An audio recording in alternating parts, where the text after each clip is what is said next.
আজি আমাৰ ডিপাৰ্টমেণ্টৰ এটা বিশেষ দিন। আজি ছিনিয়ৰসকলৰ ফেয়াৰৱেল আৰু সেইকাৰণে আমি সকলো সাজি কাচি আহি কলেজ পালোঁহি। তাকে সকলোকে এবাৰ দেখাই দিছোঁ। পিংকী আৰু আমাৰ তুলিনা, ভৱানী, কংকনা, সীমা আৰু আমাৰ মৰমৰ প্ৰণামী বা। তেওঁ বোলে চিম্পুলকৈ আহিছে, তাকে এবাৰ দেখাই দিলোঁ। আৰু আমাৰ ক্লাছৰুমটো এনেদৰে সজোৱা হৈছে।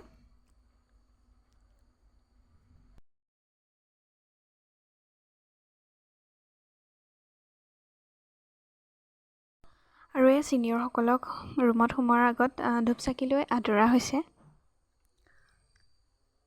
তাৰ পাছতে আৰম্ভ হ'ল মিটিং।